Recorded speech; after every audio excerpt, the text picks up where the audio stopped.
Good morning, afternoon or evening, wherever you are. I'm Paul Clark and welcome to my studio. Now today we're going to have another go at a little autumn scene with an old stone bridge.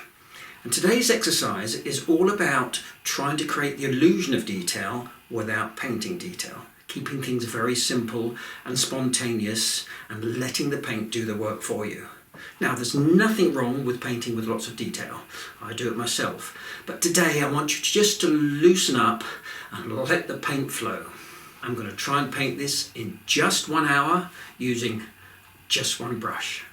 So come and join me and we'll paint this step by step together.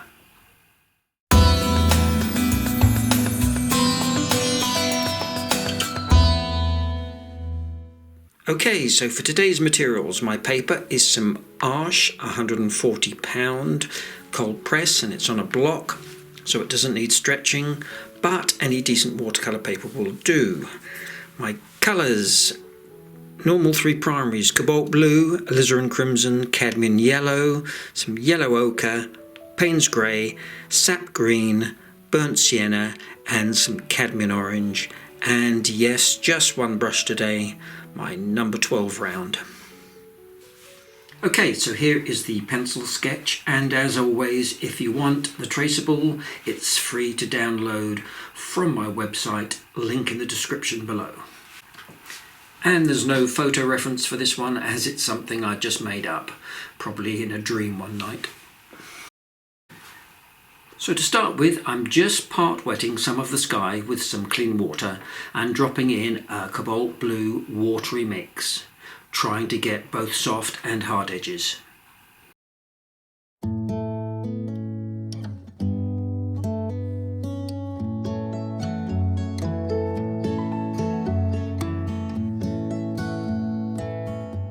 And here I'm just dropping in a touch of yellow ochre under some of the clouds,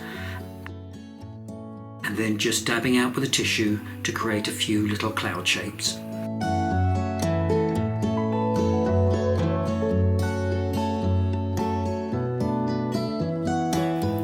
And while I still have the blue on my brush, a suggestion here of the moving water. Also adding in some PAYNE'S grey and yellow ochre, and really keeping my brush moving quickly and freely, trying to use as few brush strokes as possible.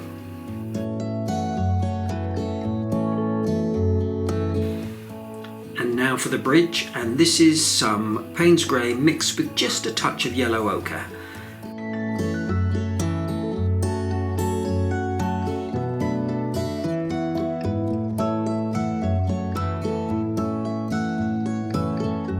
And I'm also dropping in wet in wet a little touch of cobalt blue.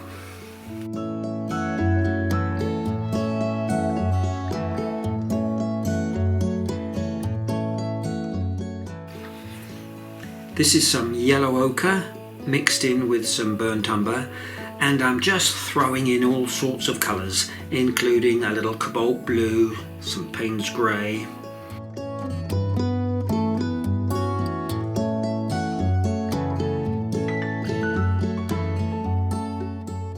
Straight away, flicking in some PAYNE'S grey into the wet.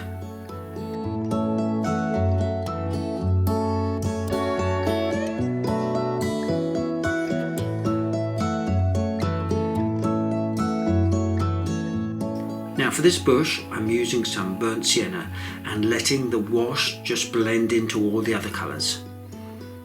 Here, just a touch of sap green. Next is a good old tried and tested method of scraping in some grass-like details with the wooden end of my brush, all done while it's still wet.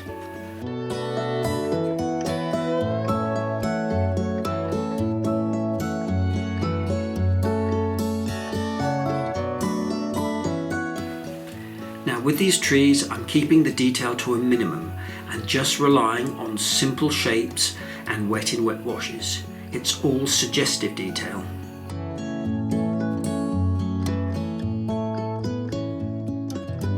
And I've painted in the remaining distant trees in the same way, just using some autumny colours with a stronger value to the bottom and the right hand side to create a shadow.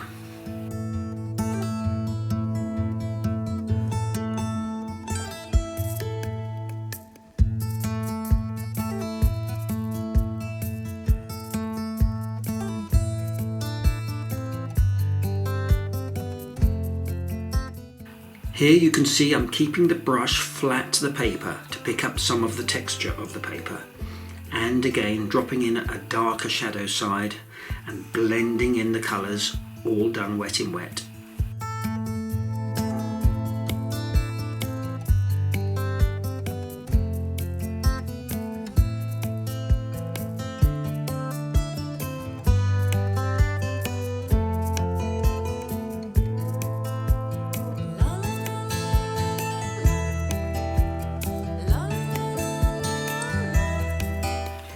And I'm just giving it a light spray to keep those colours moving.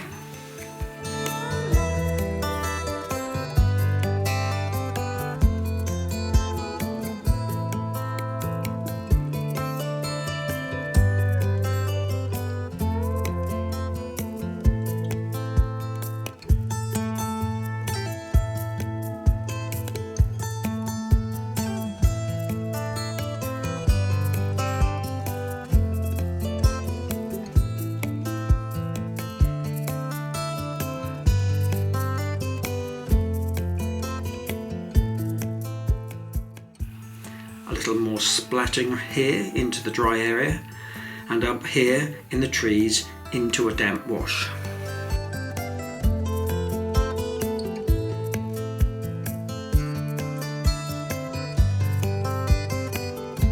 Now it's perhaps just a little bit dark here, so I'm lifting out a touch of paint with a tissue, but it has to still be wet.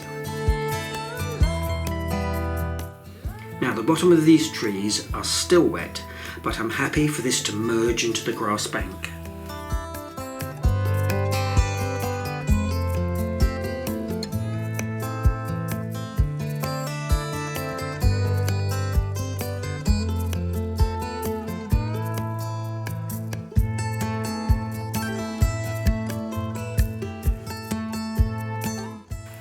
Here with a little yellow ochre and burnt umber, and again looking for them all to blend into each other.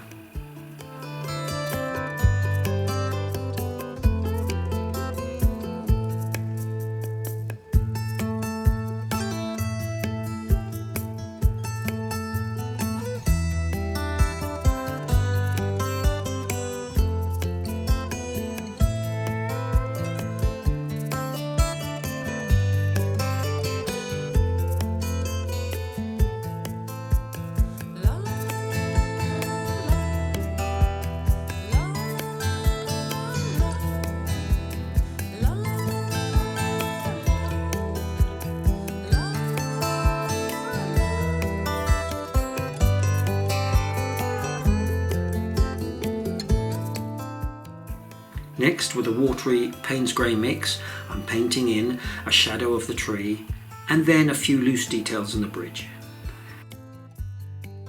As I always say, less is more, so only flick in a bare minimum. Your eye will simply fill in the rest.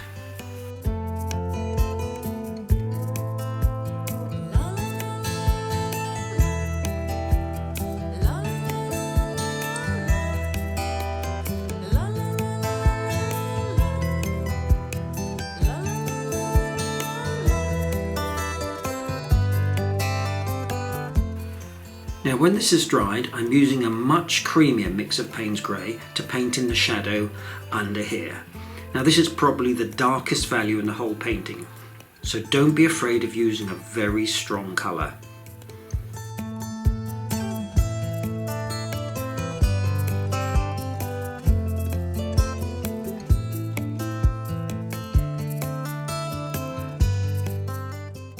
And here, just a few more simple one brush stroke details.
So this area here that I lifted out with the tissue, I'm just glazing in a yellowy colour directly on top.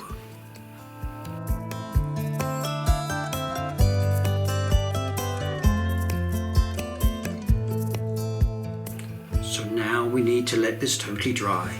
So it's a perfect time for a short break and a glass of autumn ale. What else? Now for the fun and the reflection in the water. So just relax and have your colours pre-mixed and ready to go. Now I'm painting in here a very watery wash of green and then dropping in straight away the corresponding colours to the above. Starting with the grey for the bridge and then the tree colours, trying to get them to line up directly underneath the matching colour and value.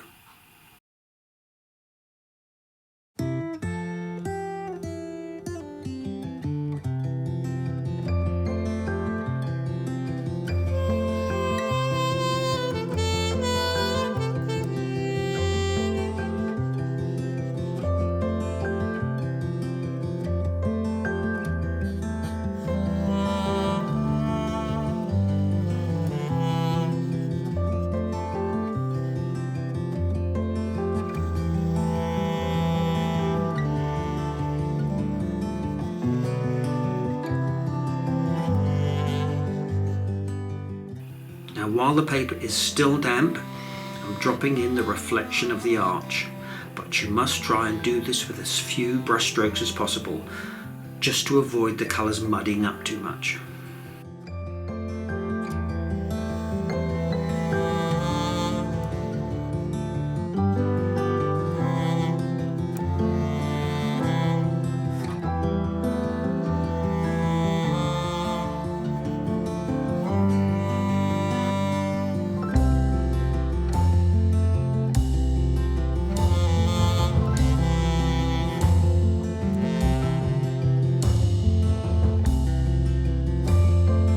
Here I'm simply wetting the edge to make the transition into the moving water a little bit softer.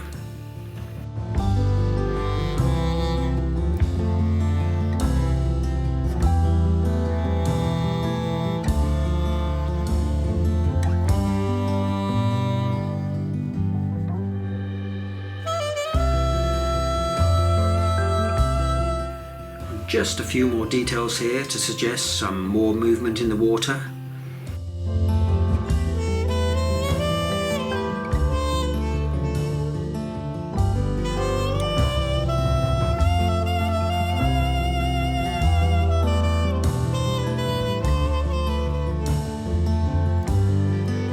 A few added splats for good luck.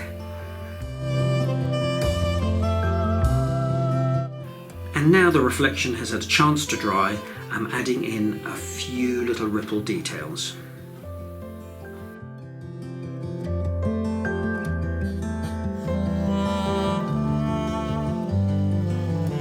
And here a little suggestion of the reeds and grasses.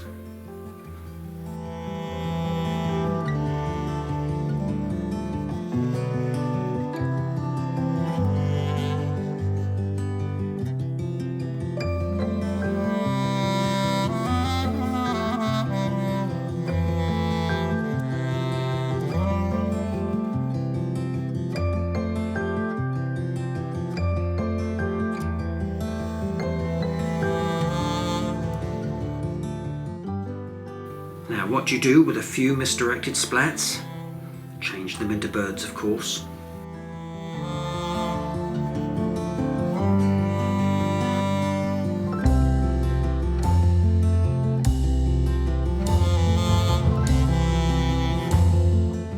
And now for the final touch with my magic scalpel to gently scratch in a few sparkles in the water.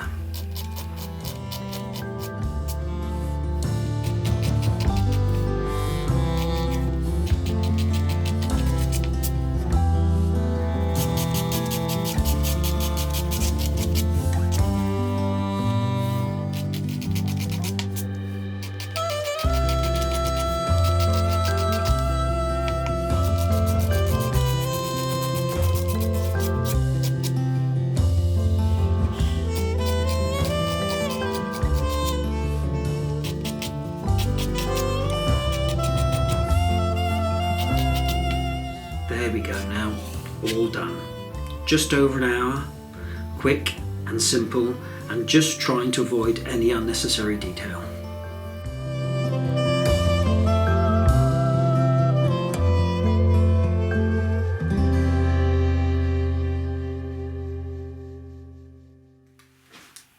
Well, I hope you enjoyed that as much as I did, and you'll give it a go. The important thing to remember today is not to worry about making mistakes. Don't fear failure, as it's all part of the learning process. The most important thing is that you enjoy it. And it doesn't matter if it takes longer than an hour, just take as long as you need. And if you don't get it right first time, so what? You've only lost a sheet of paper. To be fair, it took me 2 attempts at this one. The first one's over there in the bin of shame. So just, as I said earlier, enjoy the experience. I did have a beginner student come up to one of the sessions at the end of this week's classes, and she said, I'm a little bit disappointed, a little bit downhearted because I really haven't got it as I hoped. And I said, well, how long have you been painting? She said, well, 3 weeks now. Experience counts for everything. Every time you paint, you'll learn something new. It's a bit like me, I suppose, going along to my weekly guitar lessons and after 3 weeks saying, well, I'm not playing yet like Eric Clapton. Well, I'm not comparing my art ability to Eric Clapton's guitar ability, but you know what I mean. So, please don't forget to do all the usuals, like, subscribe if you haven't already, leave a comment. I do read everyone, even if I can't reply to them all. And of course, I look forward to seeing you all again next week.